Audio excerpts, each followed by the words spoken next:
Welcome, ladies and gentlemen. This is the InfoWars Nightly News. I'm your host, Aaron Dykes. Today is Friday, December 14th, 2012. Tonight on the InfoWars Nightly News, Aaron Dykes brings you the latest in the Newton school shooting. Then, gun grabbers prove you don't need a firearm to kill as they threaten the life of the NRA president. And TSA says this little girl is death on wheels. All that and more coming up on the InfoWars Nightly News.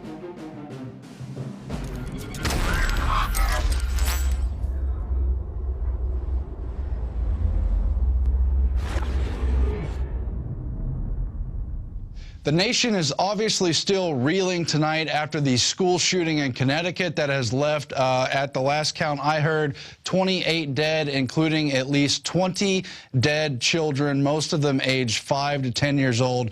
Obviously a horrible national tragedy, but it's the aftermath of the tragedy we have to pay attention to, the government's response in their quest for more power.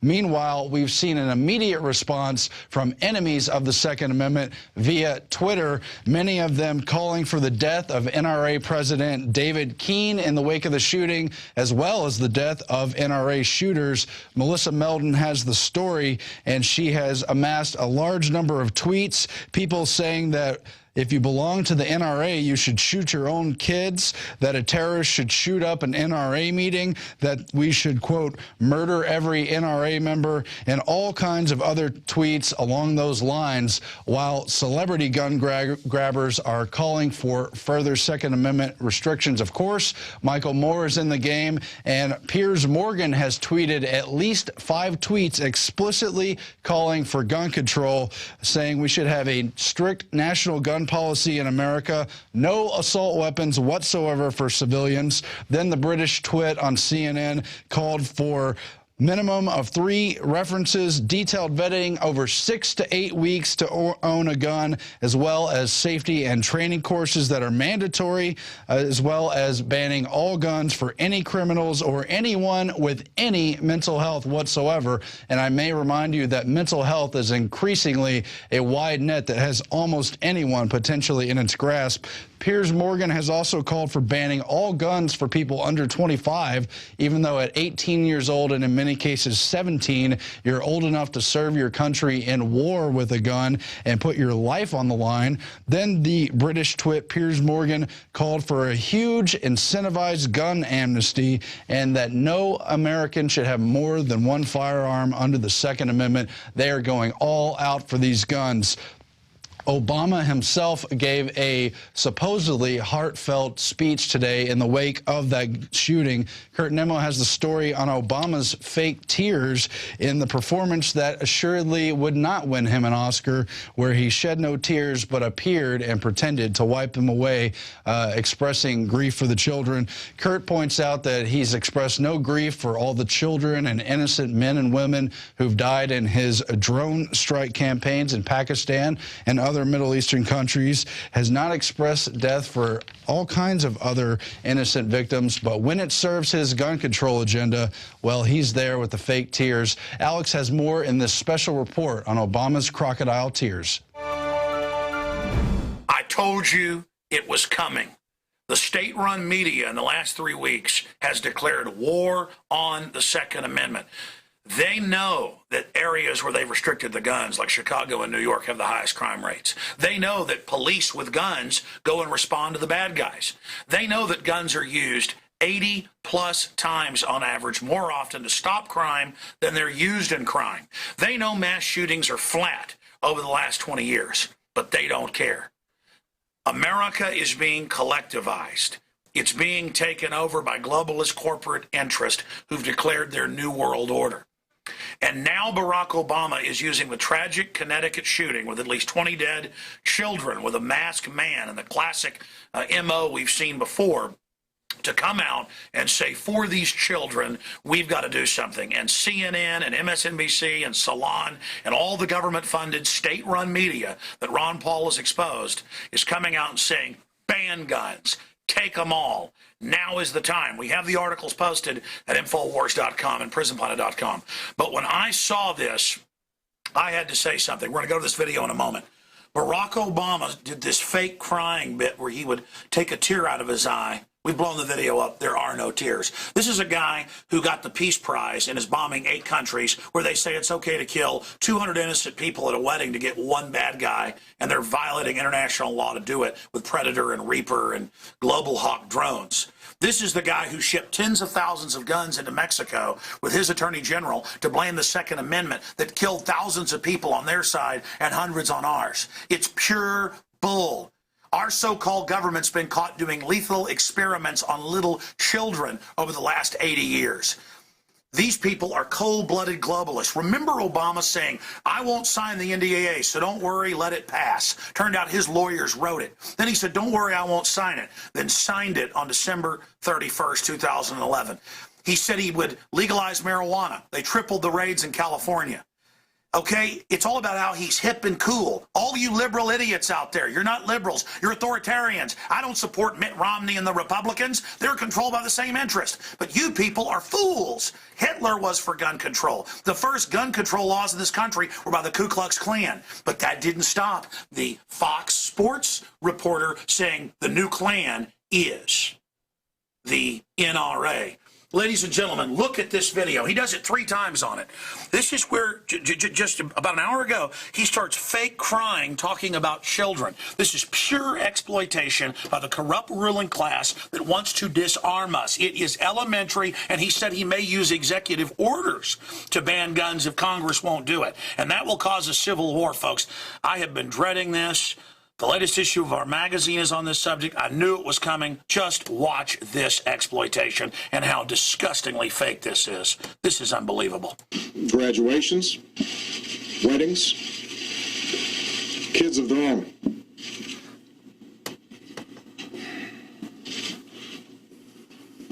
Among the fallen were also teachers, men and women who devoted their lives to helping our children fulfill their dreams. So our hearts are broken today for the parents and grandparents, sisters and brothers of these little children, and for the families of the adults who were lost. Our hearts are broken for the parents of the survivors as well. Oh, he's so sad. For as blessed as they are to have their children home tonight, they know that their children's innocence has been torn away from them too early. Yeah. I mean, this is pure garbage, ladies and gentlemen. I mean, he's a worse actor than Glenn Beck with Glenn Beck's fake crying. Okay? I mean, this is disgusting.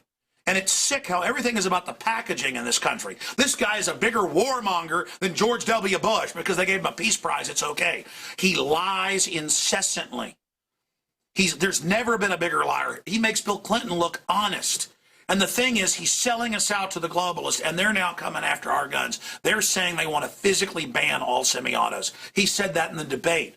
That's what all these groups are calling for. There's total election fraud going in nationwide. Obama really wasn't elected. I interviewed Bev Harris, top election fraud expert. She said she's never seen so much fraud. And again, it's not that Romney was good either. It's that the fix is in. And the globalists are bringing this country down. Bloomberg reported yesterday that they're doubling healthcare premiums in this country. Yeah, because the insurance companies wrote the healthcare laws. They wrote the healthcare laws. Think about this. They wrote it to make you buy their product. So now, of course, it doubled in price. And now they're going to bankrupt the system completely. It's a collectivist takeover of America. And now we've got an Oprah Winfrey president. I'm so sad about kids when I'm not launching Predator drones or carrying out Fast and Furious. Did you know Obama took the federal government blocking off of abortions for Africa when they basically force African women to have abortions? Look that up. But people say, hey, I don't care. You know what? It's okay. Because he's trendy, he's liberal, because he's got a little bit of pigment in his skin. It is so sick. Folks, they're coming for your guns. America is being imploded. They've set up Homeland Security with 1.6 billion bullets. They want to start this civil war. People are not turning their guns in, you globalist front men. The mega banks openly brag that they've bankrupted America and brag in our article that we have dozens of links to where they say that they've taken over this country. World governments being announced, and they're coming after our guns. And notice these shootings are happening so opportune. Look at this. I have this giant stack of articles. We're going to do a second video with mainstream news over the years admitting Sirhan, and other events were mind control operations. I don't know if this one is, but I sure know they're not letting a good crisis go to waste, and they're exploiting this in a state that has some of the most draconian gun control laws in the country. And I'm sick of it. All right, folks, that's it. Ring the alarm bells everywhere. They're coming after our guns. They want to ban them. They want to fully make us their slaves. Alex Jones signing off for InfoWars.com. Now get this video of the fake crying out to everyone you know. Meanwhile, details about the actual shooting in Connecticut, that horrible tragedy that again has left at least 28 people dead, including the alleged gunman, continue to pour in. Many of those details have been conflicting. We've seen the story change throughout the day. For instance, notably, Ryan Lamza was initially identified as the shooter. They now say he was not involved, but he's in custody for questioning. Meanwhile, his brother, Adam Lanza, aged 20 years old, is now accused of being that shooter. It's reported that he's autistic or had some other kind of mental disorder, which apparently ties in with the Second Amendment agenda as they try to attack it. There's conflicting details about where his mother was. Adam allegedly shot his mother in the classroom. Other reports say that there's an unidentified dead woman at the home that he shared with his mother. So we'll figure all that out as it comes in. But was there another shooter? We have to watch for that because they've got another potential person of interest or suspect in custody, someone they found in the woods in camouflage.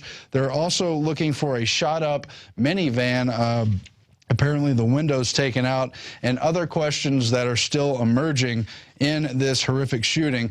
But one we must point out showed up in CBS News about the new safety protocols at this elementary school. They had a new policy to lock the doors at 9:30 a.m., potentially preventing anyone with ill intent from entering. And it is estimated that Adam Lamza entered that school at approximately 9:41 a.m. If so, how did he get in if the doors were locked as they were supposed to be? If they didn't follow the procedure, what can they do for safety? Well, none of those teachers are allowed to be armed, probably not the principal either, and look at what happened in the wake of that. It's terrible, but we've got to pay attention to these details. Was it a false flag? Are there indications of another shooter? Is there more that we need to learn in the alternative narrative you won't be hearing on the mainstream news? Alex Jones has some of those earmarks, analyzing the overall pattern of these shooters and how they're used to exploit tragedy. Throughout history, every authoritarian system has sought to disarm its serfs. And the same thing is happening here in the United States. There are only a couple countries where people can own guns. And in every case, governments have used school shootings in England, in Australia, in New Zealand to restrict and then finally ban guns. And Obama and his controllers have said in the last few months he may use an executive order to physically ban all semi-autos. And the ATF is attempting to ban most shotguns right now. Ladies and gentlemen, this is outside of congressional law. They're trying to do this. And within minutes of the shooting beginning in Connecticut this morning, when they didn't even know if anybody was dead, they were on the news. The state-run media saying, time to get rid of the Second Amendment. You see, they're desperate. Courts have been ruling there is a Second Amendment. People have been buying guns by the millions a month. All these women's magazines, liberal magazines, show women buying guns and getting into protecting themselves. The state doesn't want you to protect yourself. They want you scared. The state wants a monopoly of force. The United Nations is calling for banning guns worldwide, and they're about to have a treaty come up in March. So Obama is moving forward with this, and they're using every tragedy to go after our Second Amendment. Mexico has a total gun ban for the citizens. And in the last 3 years, more than 55,000 people have been killed by guns because only the drug cartels and the criminal government has the guns. The highest crime rates in this country are in Chicago and New York with total gun bans. Connecticut is the fourth highest gun control state in the union. Very hard to get a gun. You're never going to stop psychopaths from going and doing bad things. You notice that it was the police that came with guns to stop the guy. I thought guns were causing the crimes, like fat people are becoming obese because of spoons, not because of their bad behavior. Are we going to ban dogs because Michael Vick used pit bulls? Are we going to punish all dog owners? No, you punish people when they do wrong things. And we do have a lot of degenerate psychopaths in this country, and that's why we have a Second Amendment. Bob Costas came out and said men 20 to 30 shouldn't be able to own guns, saying all men are criminal and bad. What an incredible statement of discrimination against men by another man. The establishment is a crime syndicate, and they want you disarmed. Just like bank robbers, when they come in a bank, say, hands up to the guard, give me your gun. Or when people come in your house to rob you, they tie you up and say, where are the guns?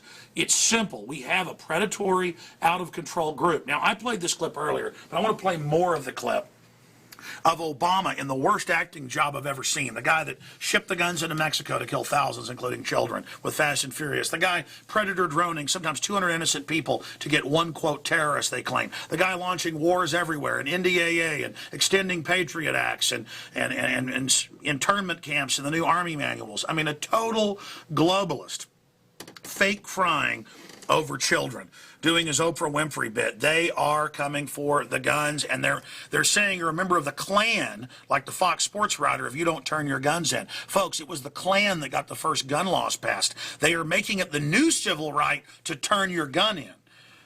So being a slave is your new right. Here is part of the disgusting fake pausing and the fake crying, and no one is calling this guy on it. He's really crying because his foreign banker masters haven't been able to disarm the American people, and these control freaks hate it. Here it is. Here is Obama's clip. Beautiful little kids between the ages of 5 and 10 years old. Totally fake. Look at this fake pause. Learn that from Oprah? Oh my gosh. Oh my gosh. They have their entire lives ahead of them. Birthdays, graduations, weddings. Oh, look at this. Talk about fake, and it just goes on and on. This is the guy that got the funding reinstated for basically forced abortions in Africa. He's probably, if he really was able to summon tears, too bad we can't get all the babies killed before they're out of the womb. I mean, this is incredible, and the fake crying goes on and on. Let's go over some of the news articles now that are at InfoWars.com, because these are so incredibly important. And do what you'll do is you'll edit this, okay? Okay. Look at this at InfoWars.com. Gun grabbers call for murder of NRA president supporters in wake of mass shooting. All over the place. They already said, the Fox Sports guy said, you know, they're all the Klan. Obama wipes away fake tears. Nemo's written about it. We posted the video there. 2012, Doomsday Secrets revealed. Special report breaking down how that's a hoax. Celebrities demand outrageous gun control laws following Connecticut shooting, even though they all have armed guards and bodyguards. I've been out to Hollywood a lot, folks. Some of the biggest stars' houses, believe me, they're armed. Michael Moore calls for strict gun control after school massacre. This is the incredible exploitation of these tragedies, not letting a good crisis go to waste. Let me show you some more of these articles right here. Go look at these. Notice that's men with guns coming to stop the guy that had the gun. And hours later, hundreds of SWAT teams grandstanding showing up. They're reporting multiple shooters there, just like the police said Sirhan didn't ever hit RFK and it was CIA shot him in the back. Look, that's even Communist News Network telling you that. Look at this. Knife-wielding man injures 22 children in China. And it said part of an epidemic of children being attacked at school by men with knives. They've banned guns there, but in Japan and China, massive deaths. I've seen cases of more than 15 kids killed in these schools by men with knives. Going to ban knives? Actually, they're talking about it in England. Look at this. MSNBC's Alex Wagner, get rid of the Second Amendment. And she even goes ahead and says, we've now got the political capital. Let's ban the Second Amendment. It goes on and on. Salon coming out and saying, it's time to take the guns. And oh, just like we told you, inmate James Holmes told me he was programmed to kill by evil therapists. Turned out he was in a government mind control program. You can't make this stuff up. Murder under hypnosis. The James Holmes story takes a familiar turn. Turns out Discovery Channel and History Channel are doing special reports on mind control. And now the CIA says they're training their people to have other personalities to where they don't know the passcode. They have to be given a code word to then release the passcode. That's mind control. They create an alternate personality. Look at this. This is a real science. They've been caught doing it over and over again. That's why we bring this up. James Holmes behaving like Sirhan, Dark Knight shooting to be exploited for political grist. Discovery Channel documentary proves mind control assassin conspiracy. Now, there's new articles out this week about the Pentagon and all of this. Attorneys for RFK convinced killer Sirhan pushed second gunman argument.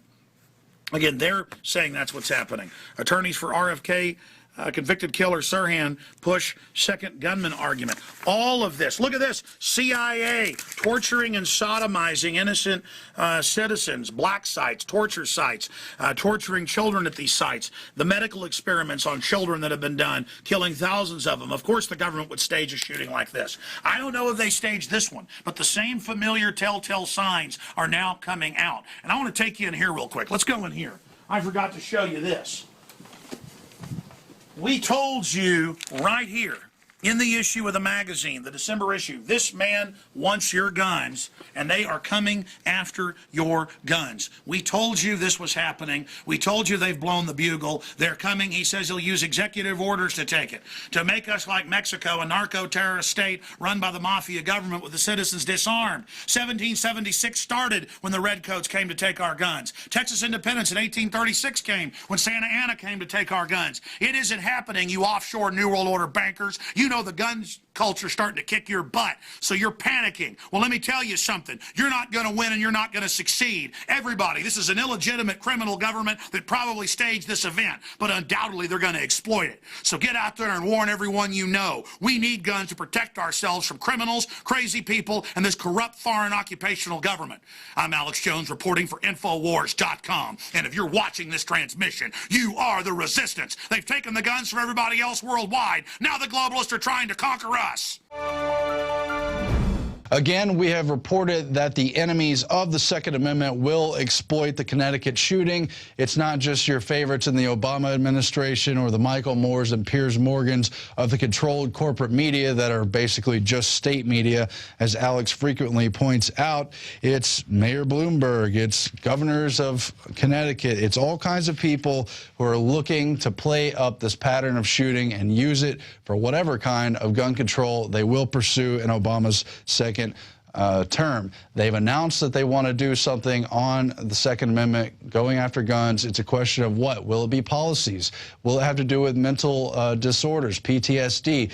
Will it be new registration? Will it be trigger locks? We're going to find out, but you can bet they're going to exploit this as they have every school shooting, never looking at the pharmaceuticals, never looking at the other indicators, only at the weapon, which, as you know, is just a weapon. When you control the Second Amendment, that's a monopoly on the power by the state. It's taking away the individual's right, and it can only lead to greater tyranny. In fact, we have this shirt right here pointing out, it's available at InfoWars.com, all the dictators who loved gun control and used it to further their tyranny and their horrible dictatorships. On the back, politicians love disarmed peasants. We cannot let that happen. So arm yourself non-violently in the InfoWar. Get this shirt. Let the gun grabbers know that they're just murdering dictators. And yes, the state has blood on its hands. That's what they always do. And when they take guns throughout history or any other weapons, because they did it with knives, swords, you name it,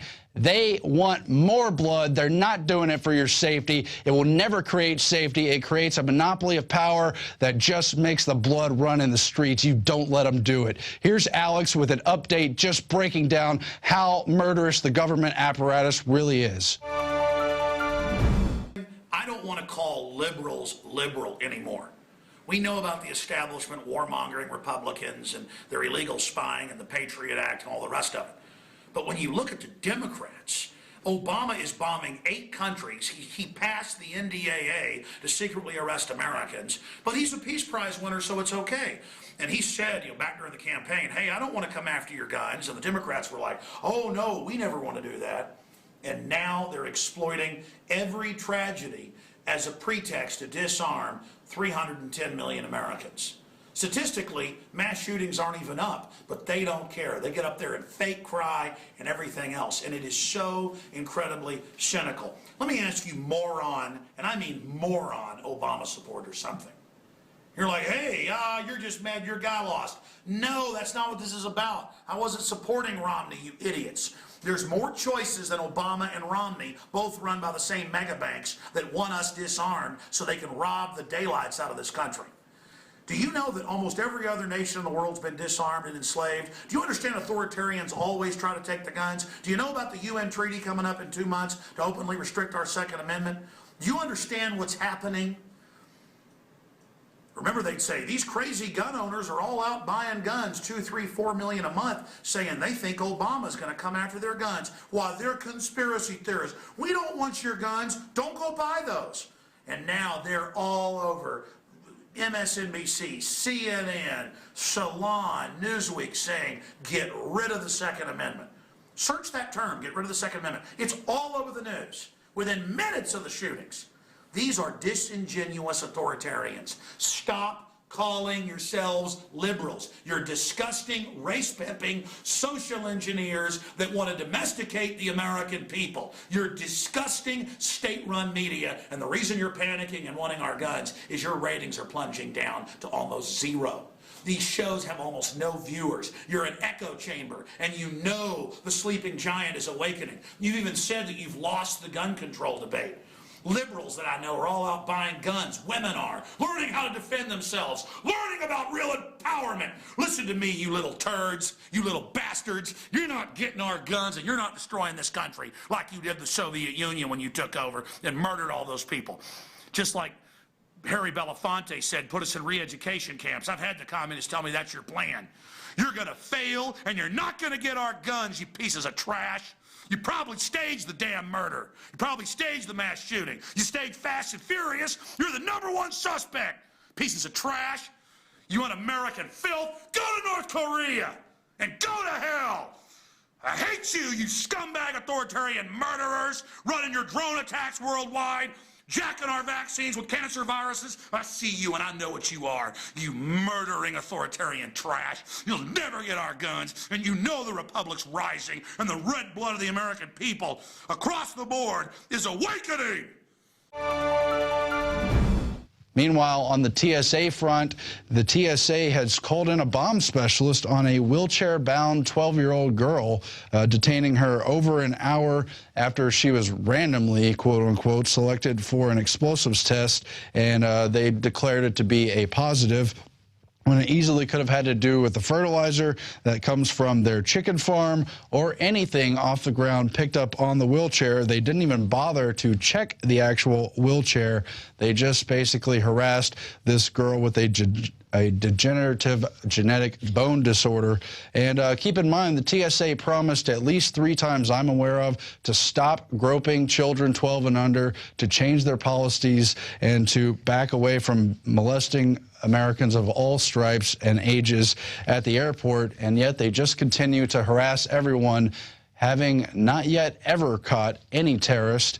This dovetails with the monolithic intelligence agency collecting info on every American to, quote, predict crimes. The Wall Street Journal is now reporting on something InfoWars warned of 9 months ago, dealing with the National Counterterrorism Center and how they have declared the right to keep records on all Americans without any restrictions or oversight for up to 5 years. They seized this power shortly after the 2009 Christmas Day underpants bomber debacle, the attempted bombing of Abdul Muttalib, who, as we have extensively revealed, was led onto the plane by a handler. The State Department cleared his visa even though he wasn't traveling with a passport, and indeed, if they were trying to collect information on just such a potential terrorist, well, they did nothing with the fact that his father, the banker, warned them that his son was up to no good, and he did call authorities in the United States, but was handily ignored.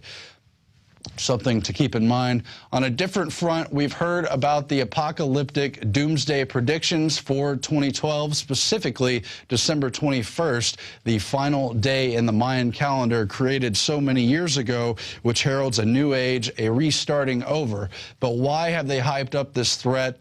Well, once again, it's just to get you into an escapism authoritarian model where you look to the government to be your daddy, once again, to save you from an external threat, so you never think about changing the power dynamic of that actual authority. Here is Alex Jones' powerful video on the 2012 hoax. We have been told the end of our world will occur on December 21st, 2012. As 2012 draws to a close, will it be the end of our species, the end of our world, or just the beginning? In case you haven't heard, the world is going to end in 2012. December 21st, 2012. The Mayan calendar basically predicts that the world will end in 2012. The world is not going to end December 21st, 2012, coming up in just a few days. It is a hoax. It is a premeditated fraud. No Mayan scholars, no archaeologists have ever come out and looked at the Mayan prophecies in the Mayan calendar and said that it states there's going to be an end of the world. The whole thing is a 30-plus year manufactured hoax, a total and complete scam. And we're going to break down exactly who is behind it and why the mainstream media has been peddling this for decades. Did the Maya think the world would end in 2012? No, they didn't. Now, the Mayan people are fighting back, saying that the idea of the world coming to an end in 2012 did not come from their calendar.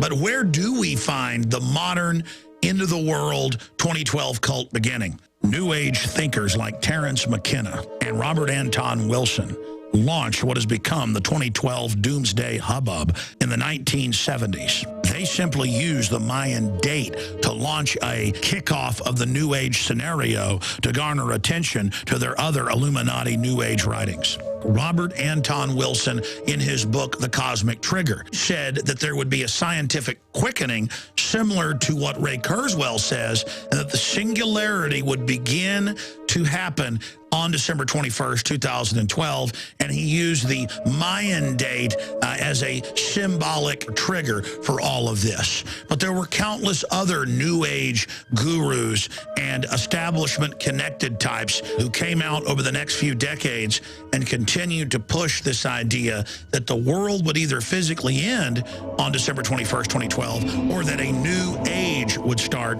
at that point. And that is exactly what we are seeing being promoted and being pushed right now. This end of the world business is a reoccurring theme throughout history.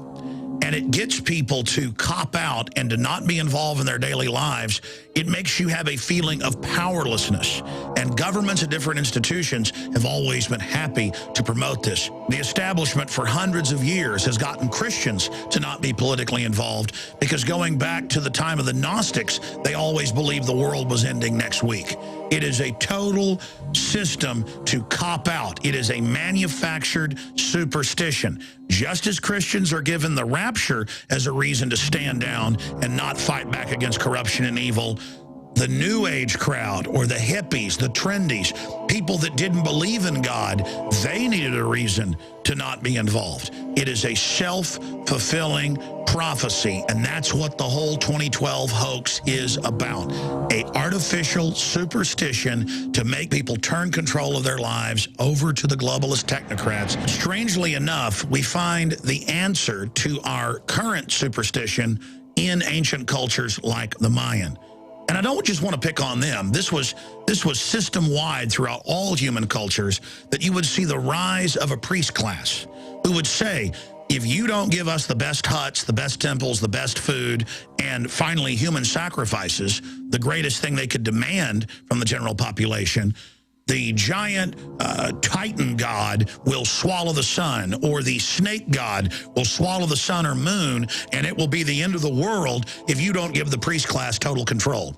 And that's basically what politicians in Hollywood are doing again today. It's the end of the world with terrorism. It's the end of the world with the economy. If you don't give us more control, we're going to go over the fiscal cliff. You remember Karl Rove when he told the New York Times that it doesn't matter if we lie to people, it doesn't matter if we change the political narrative tomorrow, up is down, down is up in a 1984 fashion, because we in the governing class are history's actors now. And you, the public, are in such a coma, you will just accept whatever the new reality is. So sit down and shut up. And that's what these prophets of doom are doing. They are stealing the future. They are pre-scripting what it's going to be, and then we just fall into line and believe it like they're God. Don't let these people dominate and control the future. In conclusion, I want to cover some real threats that could not just destroy the human species, but could destroy this beautiful planet itself. Many top physicists and scientists are on record saying that these giant cyclotrons and superconducting supercolliders like the Hadron facility in Europe are engaged in experiments that could possibly destroy this planet. By switching on a $10 billion machine in an attempt to recreate the Big Bang. But critics are worried it will create a black hole which could swallow the Earth. Interestingly enough, CERN goes live on December 16th through the 21st. Many scientists have warned that nanotech could get out of control and create a self-replicating manufacturing system that would overtake the surface of the globe in just a matter of days. In hundreds of major studies, GMO crops that have been eaten by Americans for decades cause near total sterility, brain damage, and deformities in the different rodents that they've been fed to. Major universities for decades have been stampeding each other to publish things like the mousepox recipe that can be redesigned for humans very easily and inexpensively and kills more than 90% of mammal species that come in contact with it. And then, of course, there's the good old-fashioned threat of nuclear weapons. More than 60,000 of them held by governments right now, onboard aircraft, underwater submarines, missile cruisers. Back in the 1960s, many nuclear physicists believed that high-altitude detonations of hydrogen bombs could blow a hole in our atmosphere and that the planet could become dead. Still, the military went ahead with the test. Teak, with a yield of 3.8 megatons, detonated nearly 50 miles above the surface of the Earth. The detonation created a violent magnetic disturbance in the atmosphere.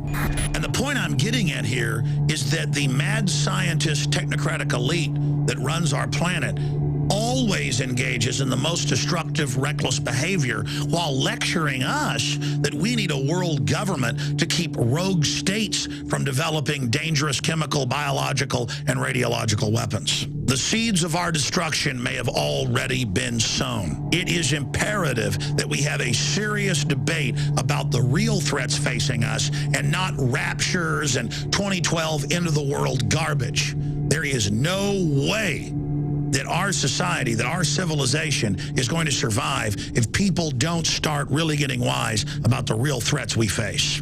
If you are listening or watching this transmission, you are the resistant. And we turn now to our quote of the day.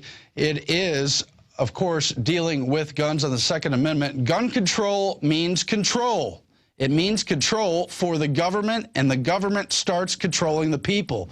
That's a quote from Luke Scott, the athlete, and very true words. You better think about that. You better figure it out.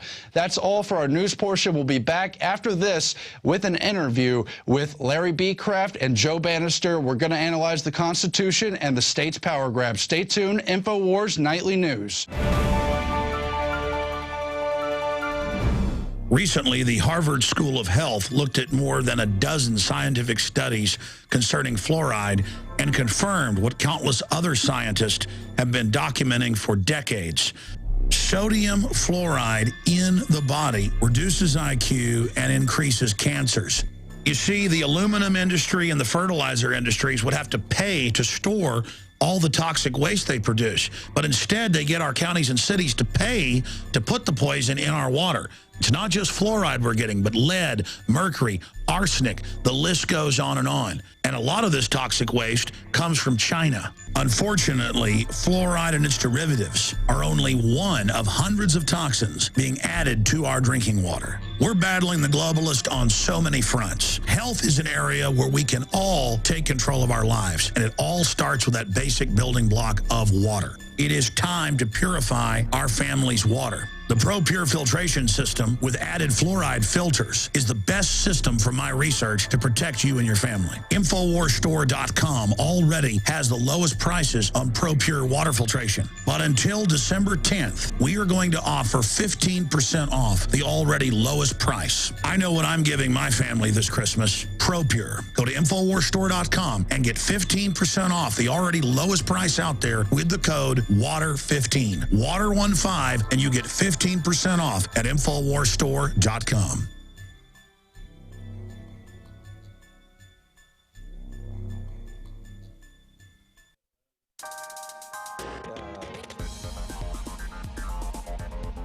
Christy Hightower here for a Planet InfoWars update. I know it's been a little while. I apologize. We have moved studios. We've expanded.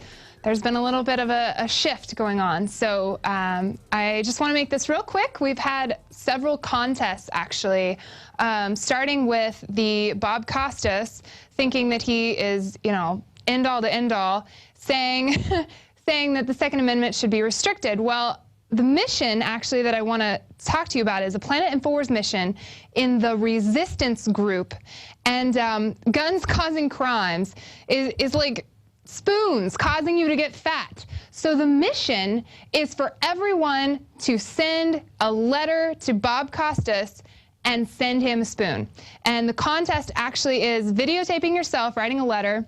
Now, obviously, there's a little humor in here, so I hope to laugh. I expect to laugh at some of these. And send him a spoon, because we just want him to have piles of spoons. How ridiculous his comments on the Second Amendment were. So go take that. Go take that and make me laugh. And then the next, actually, that I wanted to talk to you about is in the InfoWar video reports. And this we had here in Austin, Texas, the drone mob, where we use the hashtag on Twitter, drone mob. And basically, if you were there and you filmed, we want you to go and edit your video. It doesn't even have to be that long, but whoever has the best drone mob video is going to win $1,000. So both of these are video contests. Both of these are just you getting active.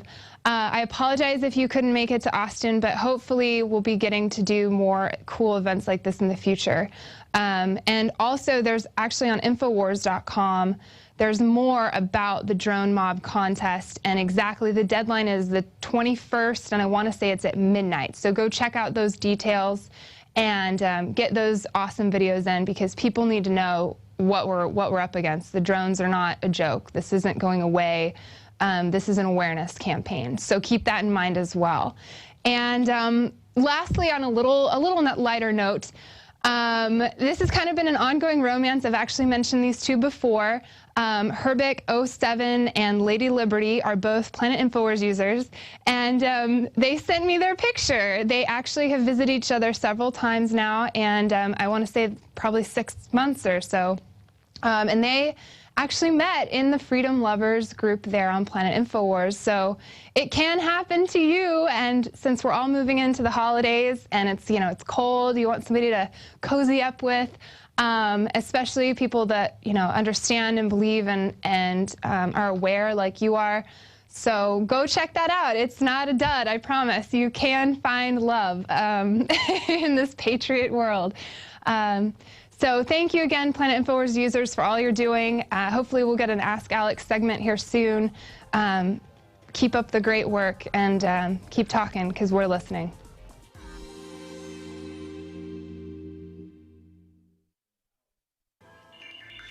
Alex Jones here with a message that could revolutionize health in this country. Going back about 1.5 years ago, I began to learn about the incredible health effects of longevity products. Aaron Dykes lost 92 pounds. We're going to show you some before and afters. Aaron Break down what happened, your story. I've worked really hard with diet and exercise to try to lose weight, but I just didn't get the results. It just didn't happen. Then I saw what you were doing with InfoWarsTeam.com. I wasn't even trying to lose weight, but I got it because I wanted to feel better energy. I wanted that nutrition. Didn't even understand how that could kickstart my own weight loss goals, but the products did that for me. I found myself suddenly losing weight, more energetic, wanting to exercise, wanting to eat the right foods. And they don't even advertise it as weight loss. I want to challenge our radio listeners to go to InfoWarsTeam.com. Sign up as a distributor and get wholesale pricing discounts at InfoWarsTeam.com.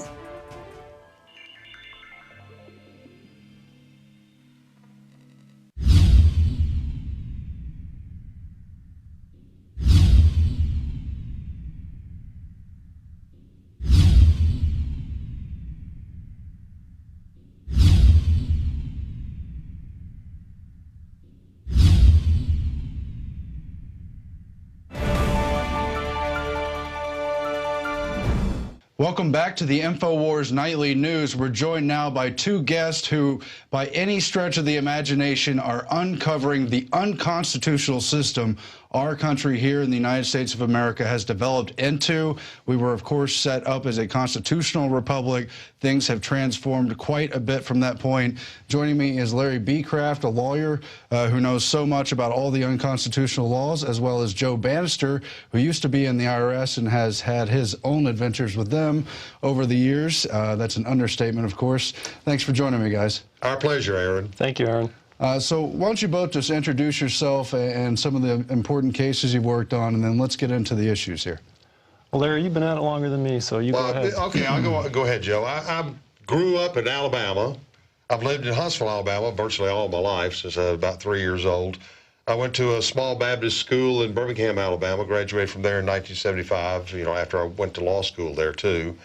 And at the same time, that's when I ran into people involved in the John Birch Society and related type of organizations, and I was kind of spoon-fed that type of stuff. So my objective when I was going through college and law school was to, number one, learn what's going on in the world, and then develop the tools that I could use to bring about favorable change to the American people and for the world at large. I got admitted to practice law in 1975 and have been practicing ever since. My primary type of work is I'm engaged in criminal defense, primarily in federal court. I've been involved in some real important criminal defense cases. For example, in 1991, we started about a 5.5-month trial in Memphis involving 17 defendants. I represented Franklin Sanders, the lead defendant in the case. And, on July 9th of 1991, the jury came back and read off 52 not guilty verdicts, and we had a giant party right after that. But, I've represented Tommy Cryer, Vernice Kugler, and a bunch of other people. But, I'm deeply involved in two things that really interest me. Number one, the money issue. The Federal Reserve, fiat currency, the detrimental effect that has upon any society, and especially here in America, the American society. That's one of my interests. Another one of my interests involves the federal income tax. I've made a lot of material available for that. The entire United States statutes at large. You can go over to our Truth Attack website, and you can download the whole volumes of the United States statutes at large. Plus, you can download old tax regulations and old tax acts. And there's a world of things to learn about these 2 points, the monetary system and the tax system, that if we would get a lot of people really studying the truth of the matter, then I think it would be beneficial for every American. And, of course, our country transformed in 1913, 1914, respectively, away from the Bill of Rights, the Constitution, which just in a common sense fashion was set up to at least attempt to stop guard tyranny, to separate powers, because naturally any position that has power leads towards corruption. So you want to try to have an individual bulwark. You want to have, the different branches. You mentioned 1913. 1913 is a real important year. That's when the 16th Amendment was ratified, allegedly. Bill Benson came up with some information, engaged in a project that lasted a year long, where he discovered, that there's actual documents that demonstrate the 16th Amendment wasn't really properly legally ratified. That's one thing that happened in 1913. Another thing that happened in 1913 is, about this time of year, Christmas Eve in 1913, the powers that be got together in Washington, D.C., while most of the congressmen were absent from Washington, D.C., and adopted the Federal Reserve Act. And that's the adoption of the Federal Reserve Act was the creation of, let's call it what it is, a monopoly of the finance credit industry. And when you use paper money, fiat, credit, use that as a medium of exchange, it is beneficial for the elite who operate that system, and it's detrimental for the populace at large. That's an understatement. I mean, that's the big enchilada, of course. It is. It's the power structure here in America and across the world. But it goes hand in hand with the setting up of the IRS and the income tax and all that stuff, right? Well, you do have to have a method. When you're acquiring power by means of issuing credit, and that's what we use today. There's been a history. We've moved from specie coin, gold and silver coin, and the financial industry has been interested in pushing out that as a medium of exchange, so that now today we use paper and credit. Times in the past, back in 1913, you didn't have the banks and demand deposits. They weren't as important as they are today. So they moved us away from paper, and now we're on credit. We use that as a medium of exchange, and it's detrimental for us. And of course, InfoWars and the whole Alex Jones organization has been critically important in getting this word out to the rest of the American people. Well, we're trying to expose the truth, but of course it's complicated, especially when we get into the legal terminology. Joe, why don't you go ahead and introduce your background, talk about, where you've been with the IRS and how you got to this point. Thanks, Aaron. Well, I'm going to be almost 50 years old, born the last century, just like my colleague here. But as you can see from hearing Larry, there are a lot of very knowledgeable people about the history of how the income tax came into being, how the Federal Reserve came into being, how our fiat monetary system came into being. And I came through the typical middle-class upbringing, born and raised in San Jose, California, and decided that I wanted to get into law enforcement, and chose the FBI and the IRS to apply to get into federal law enforcement. The FBI had a hiring freeze, and so I wasn't able to work there. However, the IRS Criminal Investigation Division contacted me in 1993 and asked me to be a special agent with the IRS. And the IRS has about 3,000 criminal investigators that work for the agency. And they do a very similar job to an FBI agent or a Secret Service agent. As far as the government's concerned, it's the same position. But an IRS special agent, a criminal investigator, will investigate money laundering and tax crimes primarily. So wanted to pursue law enforcement. In 1993, I was hired with the IRS Criminal Investigation Division and expected to spend a good 20-year career working for the IRS. I actually had a lot of family members and friends who were in law enforcement and government service. My entire family is made up of government servants. 2 police officer brothers and a firefighter brother. My father worked for the city of San Jose for an entire career. So we weren't an anti-government kind of family or anti-tax by any stretch. And so that was my mindset, going to work for the IRS in 1993. And it wasn't like the auditor kind of guy or gal for the IRS. We were issued badges and guns, and we would do actual law enforcement investigations with a focus on tax and money laundering type crimes. Well, contrary to my expectations to just spend a whole career being a criminal investigator, about 3 years into that career, I was listening to a talk radio show, and there was a lady named D.V. Kidd, and she actually is a colleague of Larry's, and she was talking about the income tax and how, in a nutshell, that it was a big scam. She's that fiery redhead, right? The fiery redhead. Yeah. And she's been on the program before. So I, was listening to this lady, and I was literally that day driving around in my government car doing my work, and hearing this lady talk about my income tax system, that I was enforcing, and so I wanted to check out what she had to say, get her literature. I did, and I spent the next 2 years after hearing her on the radio, on evenings and weekends, trying to poke holes in this claim that she made on the radio that day, that the income tax wasn't legit and it was everybody was required to pay it, and that she had to be wrong. Because if she was right, then what I was doing was wrong. I was helping an agency to basically steal from the American people, and I didn't, you know, my parents didn't raise me to steal or help other people steal. So I wanted to get down to the bottom of her claims and her assertions. Took me about 2 years, and I was still going to work every day as an IRS criminal investigator and just doing this little personal investigation on my own time. And at the end of that 2-year period, I concluded, and you know, Larry's a small snapshot of the kind of credibility that's out there, of people that have researched this information and already vetted it to see that it is legitimate and true. And so I began to encounter people like Larry, people with advanced degrees, attorneys, CPAs, tax researchers that had, you know, black letter law showing that the way the IRS does business on a day-to-day basis is a fraud. In many cases, the IRS has some legitimate functions, but it's like if you draw a little circle, you know, that's their legitimate functions, and then if you draw a really big circle, that's the extra stuff they do that they're not justified in doing. So it was kind of a it hit me like a Mack truck to have come to this information, these truths, and see that that meant that I had to do something about it or else keep silent. And I just couldn't keep silent about it, so I presented some of the evidence that I had encountered, some of which came from Larry's own research, and presented it to my supervisors at the IRS, and I asked them basically for their input, for them to show me the error of my analysis, if there was any. And rather than talk with me, show me where I might have gone wrong, they told me to resign without any answer whatsoever. And so I resigned in 1999 after about 5.5 years with the agency.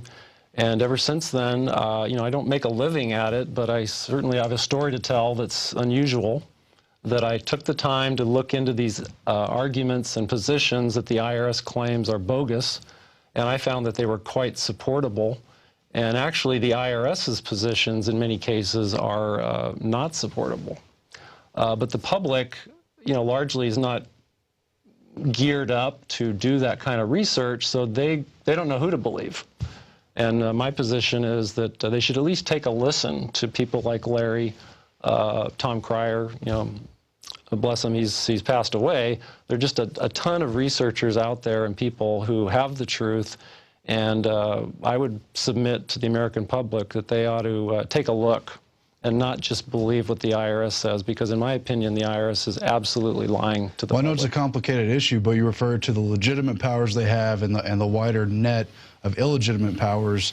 Let's lay down some ground rules. Where are those legitimate powers for the IRS? Who does the IRS apply to, you know, which jurisdiction, and who do they not apply to? Well, I think I'll tell you just briefly about that, but then I'd like to segue to have Larry explain a little more.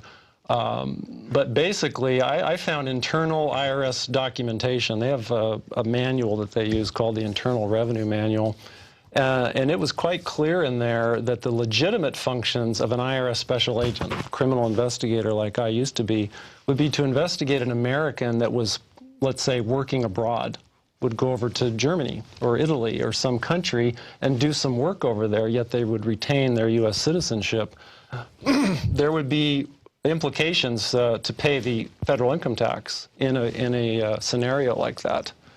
Compare that with just, you know, a guy who's working at the grocery store here in America. He's an American, he works in America, and he has no foreign connection anywhere.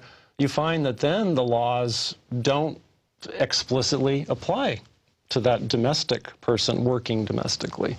So that really concerned me, that the IRS's own internal manuals supported the contention that the average American working in America is not subject to the federal income tax, yet if that American worked abroad or in some unusual circumstances, then the income tax would apply to them. So maybe Larry can talk a little more detail about why that is. But the United States Constitution represents a compromise between the feds and the states. The states were getting most of their revenue from direct taxes back in 1787. So when they met in Philadelphia, one of the things that was going to be put into the new Constitution was a different method of financing the federal government than what existed at the time, which the federal government was being financed at that time with contributions by the states.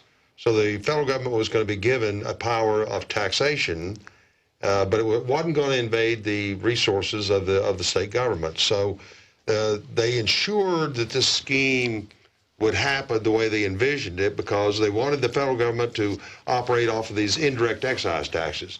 And they established the rule for imposing federal taxes was that they'd simply be uniform.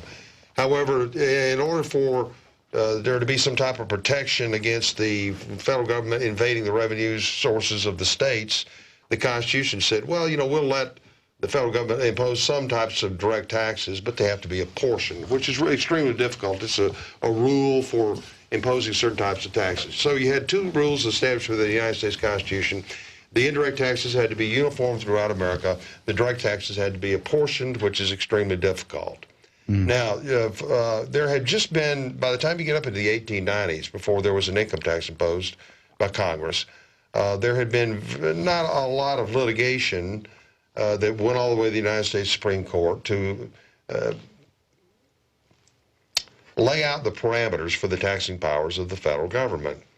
There was one case that came about, the Pollock case in 1894. The United States Supreme Court was required to make a decision about the constitutionality of the 1894 income tax. And in that case, it said it's unconstitutional.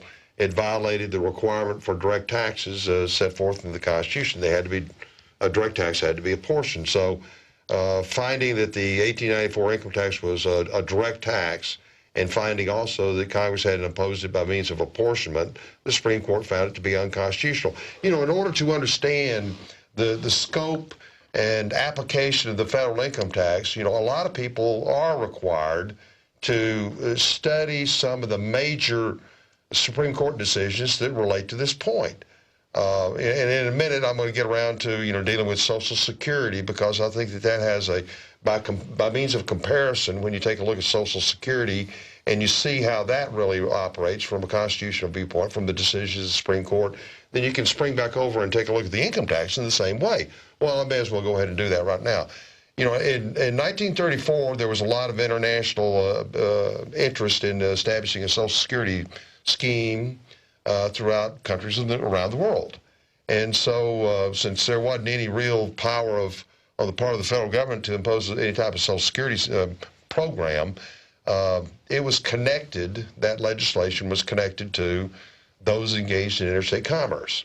So if you were involved in interstate commerce, like the trucking companies and the railroads and, you know, companies like that, you know, there was this federal scheme to impose, you know, taxes and, you know, benefits for the workers engaged in interstate commerce.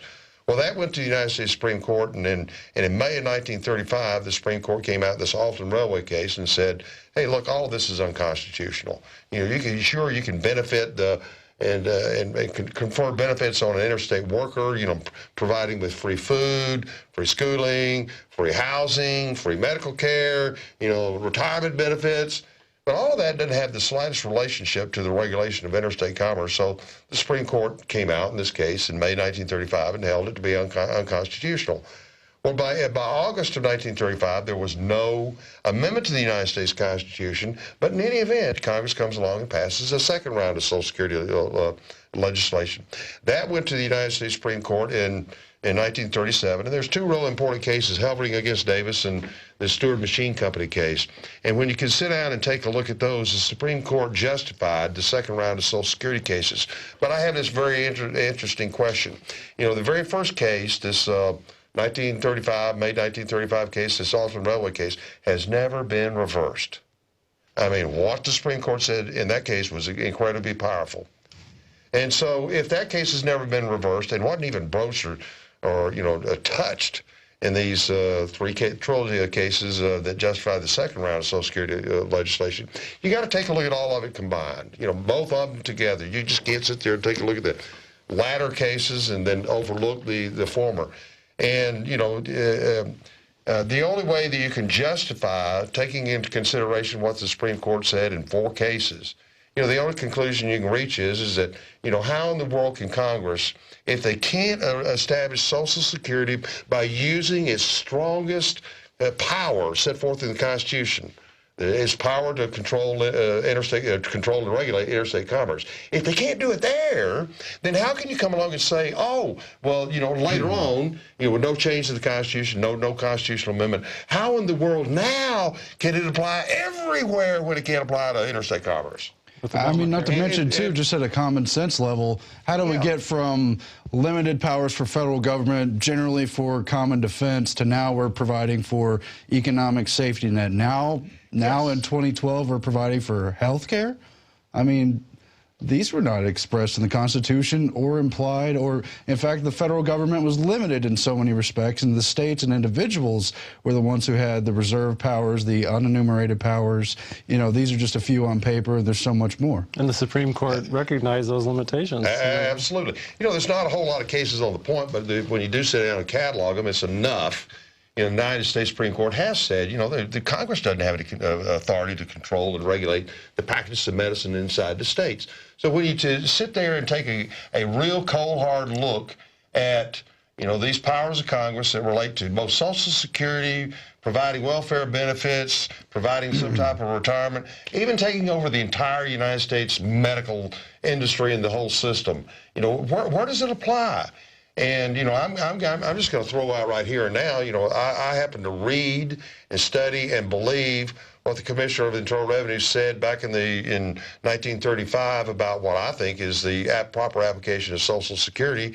And so I really think that what he said is, you know, Americans are not affected by all this. The people that are subject to Social Security back in 1935 are aliens that are coming into this country that are working for an alien employer. And of course, an alien coming into this country, you know, is not exercising a fundamental right. He is not exercising his right to earn a living, for which we have a ton of cases. It's a real privilege for an alien to come into this country. It's a real privilege for an alien employer to send somebody into this country.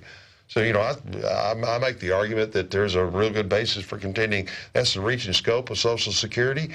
And then since Obamacare is nothing more than an extension of those fundamental principles, you know, I think it's really unconstitutional for the federal government to come along and sit here and say, we're taking over the entire medical system. You know, true, they can sit there and provide benefits to aliens that are coming into our country, but it better not affect us. But while I'm on this roll, can I bring up a little bit different problem to address Obamacare? Oh, yeah. You know, we got a real problem with Obamacare. Aaron, let me ask you this. Weren't we educated, weren't we informed, the system, the news media was sitting there and telling us that, you know, the reason why we have to have the entire takeover, the federal government's got to take over the entire medical industry is because we have some people who are uninsured. And this segment of American society that's uninsured is causing a giant problem. Am I right, Joe? Is that the reason why we get it? Makes sense. Big reason. Well, you know, that's what I heard. You know, so I've got this real interesting question to ask. You know, if we have drunk drivers are out on the highway, am I correct, Joe? Mm-hmm. You know, there are drunk drivers out on the highway. And there's a way that you can enforce laws to deal with the problem that they cause. But, you know, if you went out and tried to solve the problem caused by drunk drivers, and your solution to solving the problem of drunk drivers meant requiring some type of, imposing some type of regulation on everybody, you know, to solve the problem of drunk drivers, we have to deal with everybody. Now, that, you know, on a fundamental basis, you know, that just rubs people the wrong way. Wouldn't you think, Joe? You know, how in the world can you have a problem caused by a segment of society and then say, well, everybody in society must chip in and do something about the problem caused by a minority? Mm-hmm. Now, you know, this example about drunk drivers that's a direct analogy to what I see in reference to Obamacare. You know, we have, according to everything that I saw and what I've seen in print, and you know, the system sitting there, we got to take over the entire medical industry, and the reason for that is because we have this problem with the uninsured. Well, you know, their solution to the problem of the uninsured was to impose a tax on them equal to the amount of an annual premium. You That's the only important part of that piece of legislation, if you want to solve a problem created by a segment of society. But then they use this little problem here to say, oh, well, we got to take over the whole industry. Well, the problem I see with doing all that is it violates principles of equal protection.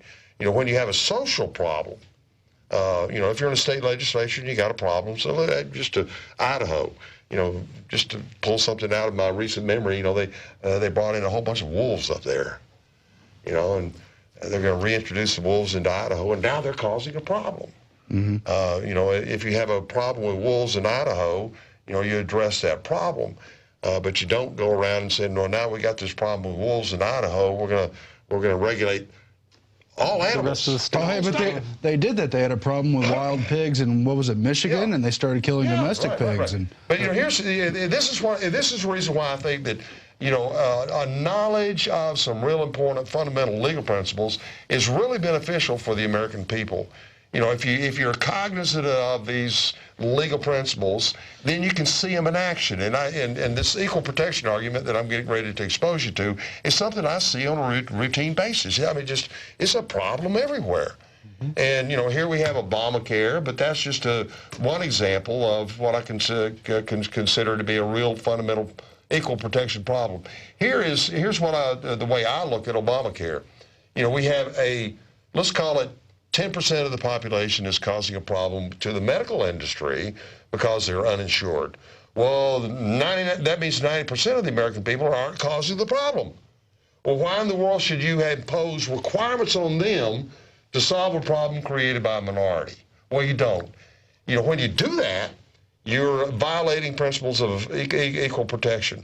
Equal protection, which is a provision of the 14th Amendment makes equal protection applicable to all the states. Well, the Fifth Amendment due process clause encompasses, an equal protection component. So equal protection is applicable. It's a constitutional principle that applies to the states and the federal government. Now, when you're looking at a piece of legislation from an equal protection perspective or a viewpoint, then you got to analyze legislation, and you first got to determine a piece of legislation. What does it address? What was the problem that caused this bit of legislation to come into being? And then you got to see, is it broader than the problem, or is it more narrower than the problem? Like for example, to use our DUI analogy, let's say that out of all of the DUI problems that are created by all the drunk drivers in a state, you pass a law to affect only half of them. Well, from an equal protection perspective, that is called an under-inclusive class. You got to design legislation to address a specific problem. Okay, so somebody that was affected, in our little class here involving, drunk drivers, if you only affected a part of them, that would violate equal protection. But then, if you're dealing with the drunk drivers, and you then go out and say, I'm going to solve this problem by addressing the entire driving public. Well, then, the entire driving public didn't create the problem caused by drunk drivers. And so that would be called an over-inclusive classification, when you're talking about equal protection problems. So, you can have legislation that doesn't address the problem or only addresses a part of the problem, but then you can have legislation that, apparently addresses the problem, but is broader than that. And when you take a look at Obamacare, the thing that I don't like about Obamacare, this is not something that's been the subject of a lot of,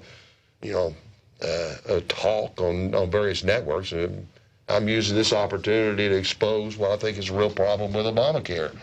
You've had a takeover of the entire medical delivery system, and that is being done because a small segment of American society created that problem, allegedly. I'm going to assume that there is a problem. It needs to be addressed. But why affect me? Why affect, Joe? Why affect the rest of America that's not causing the problem? Why do you regulate and control their access to medical care? It just doesn't make sense. And from my perspective, the entirety of Obamacare is an over-inclusive classification because they're taking over the whole industry. They're affecting everybody that consumes medical care, And they aren't the problem. It's the segment that's causing But what do we do about it? Because you got the late Aaron Russo, you were in his film, Freedom to Fascism, analyzing the IRS issue, makes a very strong case that it's, doesn't apply to most people, unconstitutional. But then at the end of the day, he kind of says, well, they're a mafia, and like any mafia group, you might want to think twice before not paying, because they also might come and break your legs, or something worse. And so you're coming at it from a court perspective. We've got the Supreme Court who've already looked at it and said it's a tax. I'm sure that's fraudulent in many respects, but what do we do? Do we non-comply? Do we protest? Do we try to nullify these laws at the state level? Do we try to take back our power economically and decentralize? Do we decouple? Do we restart this, entire compact?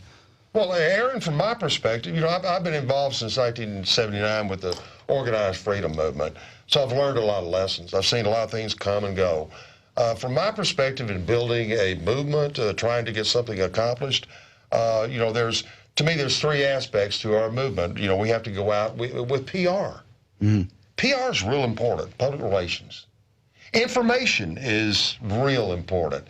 And I'll tell you this, InfoWars and the job that y'all are doing here, waking up millions of people across the world, is just a demonstration of that one aspect, that one prong. And I will say this, I will clap. Y'all are doing an excellent job in carrying out the public relations prong of our movement. But then, you have, you can do things legislatively. The people that are concerned here in America with the problems that confront us all, the constitutionalists, the concerned people, PR is real important, but we need to go out and try to do things legislatively. Well, our movement doesn't do that. But then there's a third area that requires attention. There's things that we could do, and we can do it in the, the legal arena, going into court. And I would say that, a lot of people want to sit there and say, well, gee, that's a lot of work. Well, I'll tell you this. I have listened for years and years and years to people sitting there saying, well, all we got to do is we got to sit there and try to convince our friends and neighbors. And just by, our thought processes and who we talk to, over time, we're going to build up a large number of people. Well, I've got 3 decades under my belt, and, when has that succeeded? Yeah. To me, that's a long road. But, so that means that litigation can be important. And I sit around, and I'll just point out for you one thing that I think is real important.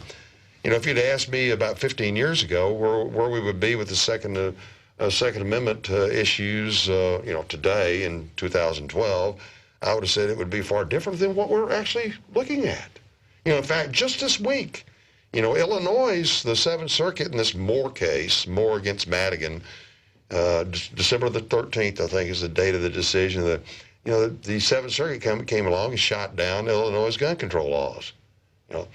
That all started when Dane von Breckenbruchart with the U.S. Bill of Rights Foundation and Dick Heller, who was his landlord, they got together and said, hey, let's do something about the D.C. gun control laws.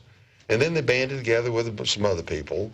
And ultimately, they brought about this, when Heller against D.C. was in its germination stages, and I was listening to Dane, I had him on some programs, I said, whoa, where's this thing going to go? Well, I had no idea it would go all the way to the United States Supreme Court. Yeah. And I had no idea. If I would have been betting on it, I wouldn't have betted for that outcome. My outcome, my expectation, oh, gee, why are we giving the Supreme Court a chance to, say something about this? But look what happened. Just with the gun control issue, just for the Second Amendment advocates, they sat down and they planned and they carried out a course of litigation that look at where we are today. And that Seventh Circuit case from this week relied on, at least in part, on Heller. And the McDonald case also. It keeps on growing and building in the right direction. So, there are things that we can do, but I think we have 3 areas that we need to focus in on.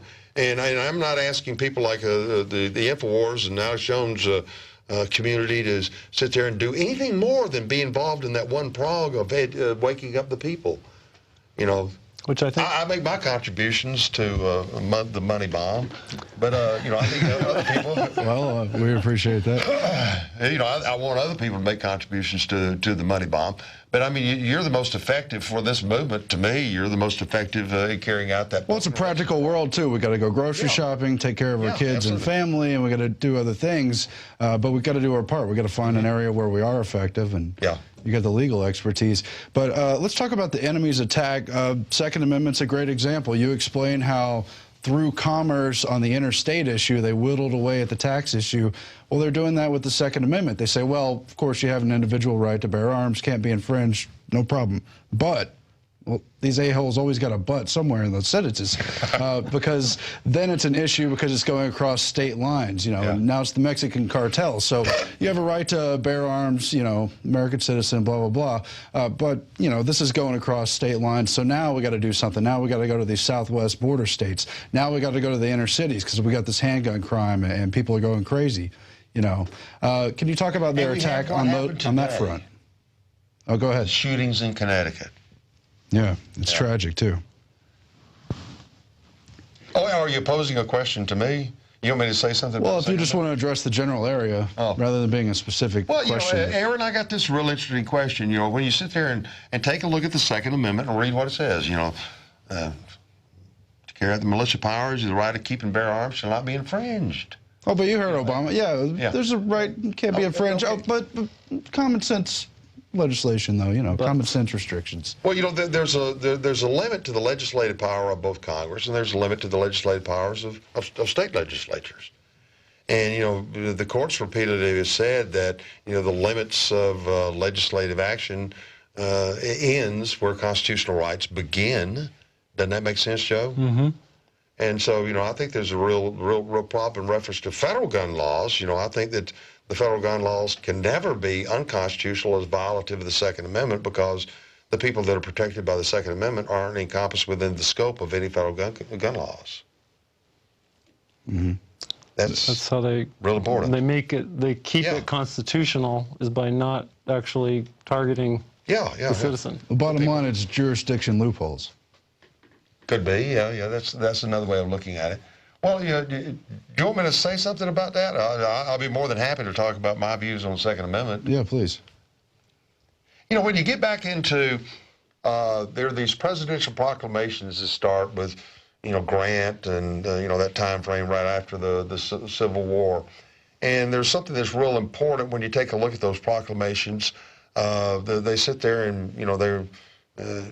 proclamations cover a wide variety of matters, but, you know, they'll sit there and say, you know, citizen, you know, I hereby implore every citizen of the United States and every person.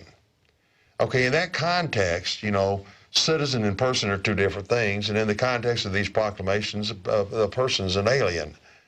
And you can, if you look at the growth of federal legislation that relates to, you know, controlling firearms, you know, one of the things that I have a disagreement with a lot of constitutional experts out there on the Second Amendment issues because there's seems like to me an ignoring of what's happening at the international level. Well, if you start looking at what's happening at the international level in reference to, you know, gun legislation, you know, you see a new picture. Like treaties. Yeah, treaties. And, you know, my personal opinion is I'm going to kind of shorten this. You know, you can see the growth over a period of time, you know, 1890s, 1900s, World War I, man, that was real important. Post-World War I, you know, when the European countries were real interested in ending, you know, what they had been through, you know, a world war, which involves guns and firearms. But, you know, in my perspective, when you consider all of that history, you know, looking at what was happening at the international level in reference to guns, you come up to, you know, 1930, we had a Pan American Treaty, the rights and duties of states in the event of civil strife. You know, to me, that's real important. And in my perspective, you know, that treaty, in addition to what was happening in 1934, is real important in bringing about the very first federal gun control law, you know, where they imposed a tax. The reason why we had the 1934 federal gun control law is because the European powers were meeting in Switzerland at that time, and they were wanting to do what they've been working on for a decade and a half by that time. You know, what do we do about ending war? And they had a convention in Geneva, Switzerland. So, you know, I think the Congress came out and threw a bone to the international community and said, you know, right in the middle of, you know, their meeting over there in Geneva, they're coming out and said, oh, well, now we're doing something. The United States, the biggest arms manufacturer in the whole world at the time, you know, we're going to throw a bone to the international community, and we're going to do something about guns. And, you know, that's the beginning of what we have today in reference to, you know, federal gun laws and federal gun control laws. And, you know, I think when you really sit down and analyze that, that piece of legislation and all subsequent similar legislation at the federal level has no effect upon, you know, somebody that's protected by means of the Second Amendment. It applies to people who have absolutely no Second Amendment protection. And the reason for that, one of the reasons for that is you know, the limits of the power of Congress, the limits of a state legislature, you know, it's reached when you start approaching a constitutional right. Which we have in America, right. But worldwide it's been a different story with the United Nations treaties, as I'm sure you know. A lot of pressure internationally on the U.S. since we have the most protected right, even though it's diminishing over time. A lot of pressure to give up our guns. Yeah. Don't do Remember it. back during the summer, everybody was fearful of this new treaty that was going to come about. You know, the United States shot it down. You know, we didn't go along with it. Small weapons treaty. But, you know, here's something that's also real important, I think, for patriots to understand. When you're dealing with treaties, you know, internally inside of a country, a treaty has no application. The proper subjects of treaties are the relationships between nations. And, you know, a citizen from France coming over here to the United States could be protected or regulated by means of a treaty. An American in France would be the proper subject of a treaty. But, you know, the courts have said, you know, not that there's a whole lot of cases on the point, but the courts have said, you know, hey, domestically, treaties have no application. And I tried to this past summer when everybody was talking about the small weapons treaty, you know, hey, I think we're overblowing it. I really think that a lot of people were overblowing the effect of the small weapons treaty. I would contend that as a matter of law, the small weapons treaty wouldn't have any effect upon me at all, wouldn't have any effect upon Joe at all, wouldn't have any effect on Aaron Dykes at all. Of course. You know, it has no domestic application. Wouldn't you say that a typical way that the media and the powers that be want to cultivate progression towards, you know, more tyranny is to convince the public that something is necessary, mandatory, that the law requires it, without the public ever taking a look to see, well, exactly what does that law require? What would it require? And so I think I would advise people or suggest take a look a little deeper than you normally do, and you'll probably find that what they claim is this, you know, ironclad law requirement might not be so. I mean, I was looking into the Obamacare, some of the enforcement, like let's say you don't want to pay the tax. And my understanding of the logistics of the law is that they don't actually have any enforcement authority to come after you for this tax, that they, you know, have this mechanism for you to pay. Well, we're talking about policies, like they can do Agenda 21 at the United Nations, has no effect in the United States, but that doesn't mean the federal government isn't going to say, what a great idea, we're going to allocate grants to implement basically the same policies. And if the same thing with gun, it doesn't apply here, but we're going to start to do ATF regulations and policies. I mean, what is a federal agency? What is it not? I mean, are there any limits? Did they ever conceive of having just endless alphabet agencies, each with their own rules, each with their own task force, hundreds of thousands of people in some agencies? Well, I can tell you, having worked for the IRS, that there's a mindset that's in these agencies whereby they're going to pretty much, if their boss or their coach or their field training officer tells them what to do, they just do it. They don't look to see, is this actually legal? Do I have the authority to do this? And if you think about, you know, that concept of the blind leading the blind in all the alphabet soup agencies and with the hundreds of thousands, if not millions of employees, that's a lot of rights that are getting violated. That's a lot of property that's getting stepped on and taken. Because you have bureaucrats who don't know the limits to their authority. And so that's why the citizen, and I think Larry would agree, the courts actually tell the citizen, if you bother to read the cases, you have a duty to determine what the limits of the authority is for these agents that come into your life.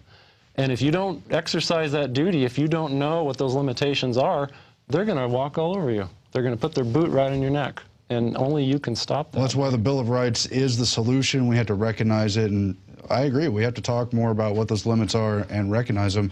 But can we talk about the other side of the system? Who are the globalists who set up the United Nations, who set up the Federal Reserve, the big banks who own the real shares in it? How does that interact with the illegitimate way they've proposed, put the tax on the people through the IRS? Who are we really collecting this money for? Reagan's investigation found that it doesn't pay for the budget, it doesn't pay for our debt. Well, Joe, you want to answer that? No, you do a good job at explaining about, over and over again throughout history. Why I think it's real important. We're talking the money issue, and that's the reason why I wish a whole lot of people would sit down and study it. I'm thankful we have some videos out on the internet that people can look at. But what we're fighting, the global elites, they get their real power from, I don't want to say it anything for more than what it is. This is a giant scam. Biblically, we have to have honest weights and measures. Mm-hmm. And, until these globalists get their power from violating, that and more biblical principles, where, they get their power through the monetary system. They can print, you've seen this.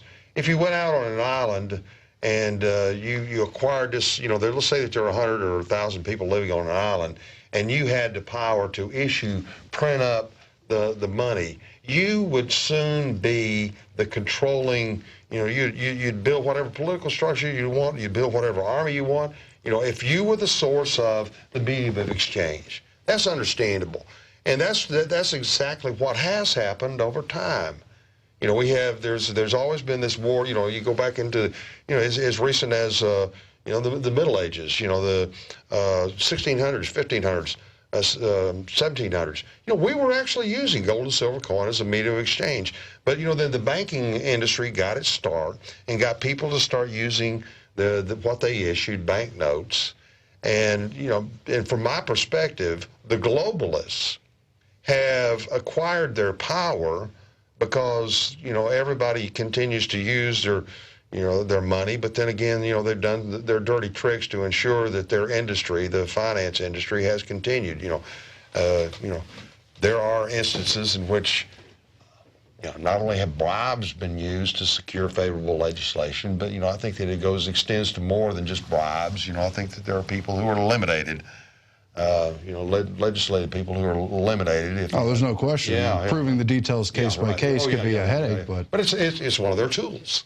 The power that they have, they can assassinate people. Okay, but I guess the thing that confounds me about the system is in the 20th century, more or less, we've been forced onto collectivism systems, which is bad enough. You lose your free will, etc. But, if the Social Security system actually worked, if the healthcare rationing system actually would work, that might be one thing. It's, inconvenience, it's a loss of rights. But if it actually worked in a practical matter, you might go about your day. But it's not. It's part of this fraudulent system. It's a Ponzi scheme. I mean, the money isn't where it's supposed to be in the Social Security systems. Pension funds, especially when it's part of a state government system or a regional government system. We found out in the financial crisis that stuff has all been traded away on the derivatives market. Nobody has that lockbox. What was that, Al Gore talking about that, or John Kerry? Doesn't make any difference. The point is the money isn't where it's supposed to be for that collectivized system, and it's being run by the same people running it as a Ponzi scheme. I mean, it's very complex issue. It's a double whammy. Well, in reference to address that, back during the Bush administration, you remember when those questions were coming up about, well, where are the funds for the Social Security Trust Fund? And, they had these 5-minute segments on the major media. They had a little piece about somebody went into an office in the Social Security Administration. They actually opened up a drawer and they showed these printed bonds, maybe about that much bonds. I'm sure that there were, one bond was probably for $100 billion or not. The only things in the Social Security Trust Fund are those pieces of paper, which are just bonds. Congress has come along and spent it all. And in order to fund Social Security, they have to use present revenues to fund current benefits. That's what you were talking about. But so that's a giant scam. There is no big reserve out there that if we did have a big capital reserve, from an economics viewpoint, savings equals investments. And investments in an economy is real important for a society and an economy to grow. But we don't have any of that. We have, in lieu of that, we have a bunch of debt laying around, just like that example. You know, what's in Social Security Trust Fund? These printed bonds. I think it shows that, another, kudos to the InfoWars crew, the whole team, because you're planting seeds in people's heads that, number one, maybe I should care about my neighbor. Maybe the government doesn't solve people's problems, even though they claim that they will. So there's a groupthink, there's a mentality out there in the public that we keep buying into these empty promises. Like they talk about Satan and all of his empty promises, and the government and all their empty promises. And so, that's why I commend all you guys and gals at InfoWars, because you're actually planting seeds in people's heads and making them think, wait a second, maybe these things that we've been promised all these years not only aren't working, but they're leading us towards, FEMA camps and, having no rights and having no property. So I think, that PR part of things, to open people's minds, there's such a dearth, an absence of that in society. And so you guys are a breath of fresh air, to make people think about we appreciate you too, Joe. Well, closing comments, guys, but at the end of the day, it basically boils down to the individual rights enshrined under the Bill of Rights are completely in correlation with the good economy, with small businesses that are able to grow. When you centralize that power and put anyone in the regulation power that everything must pass through the centralized point, of course things are going to grind to a halt and be inefficient. But worse than that, it's going to be corrupt, it's going to be schemes, it's going to be scams, it's going to be fraud. And so we really just need to recognize the way this country was set up and how we were supposed to be and try to get back to that. And that's going to decentralize the power, that's going to decentralize the economics, that's going to bring back life to the small economy that, we pretend to praise in this country. That's right. And you have to, in order to decentralize, that means that more people, more individual people have to come into the picture. And that means that each and every one of us have to redouble our efforts to bring more people in, to wake more people up. And, that's what do we're something trying for to the do. cause of liberty every day. Make sure that you put it on your agenda. When you get up in the morning, this is what I'm going to do. Even if it's just, sticking a bumper sticker on your car and broadcasting a message. But, the more important thing is, I think people, my personal position is I think the American people need to band together in their own communities, form their own little groups, patriot groups. Like, for example, right here, my little local patriot group recently published this book, Anger to Action. But, you can educate your friends and neighbors. And if you're in a local group, you're going to be effective. And I'm just encouraging people to form their own little groups, educate yourselves, and then see the big picture, and then contribute to the big picture. I agree. People got to take action where they are. But if people do want to find your website, read about the materials, learn about these legal concepts, and start to understand that, because I'm sure it's not going to happen in 1 hour or one evening or 1 week, where can they find your work, and what do you recommend? What path should they go on? I'll tell you some, 2 websites that I'm involved with. I have my own Dixieland Law Journal, but then I've been putting a whole lot of information over in the Truth Attack Law Library, truthattack.org. And that was an organization that Tommy Cryer, a former client of mine, that I defended. We both started that organization, Truth Attack. But if you want information, Dixieland Law Journal, which is my website, and then the Truth Attack website, go there. Right. And Joe, you have a website as well, right? Agentfortruth.com, and I would highly recommend the law library section of truthattack.org. There's so much free information out on the internet. I was just talking to one of your crew members who said that he learned a lot of his skills for free on the internet. So I mean, it's amazing what's out there for people. Just take a look and maybe look a little less at the ESPN and the Dancing with the Stars, and a little more at InfoWars. And yeah, let's hope so. let's hope. Well, thanks a lot for joining us, guys. Our pleasure, Thank you, Aaron. Take care. And that's all for tonight's InfoWars Nightly News. We'll be back again next week. But for now, go to planetinfowars.com. Start your fight locally or globally in the InfoWar. Fight it your way. Also, check out the InfoWars magazine. This issue is This Man Wants Your Guns. Our next issue will be coming out soon. And you can subscribe for $59.95 a year. Get them mailed to your house. You can get bulk subscriptions. You can get the free online version and send that to all your friends and family. And of course, there's prisonplanet.tv. You can share those memberships as well. Check it all out at InfoWars.com and prisonplanet.tv. That's all for tonight.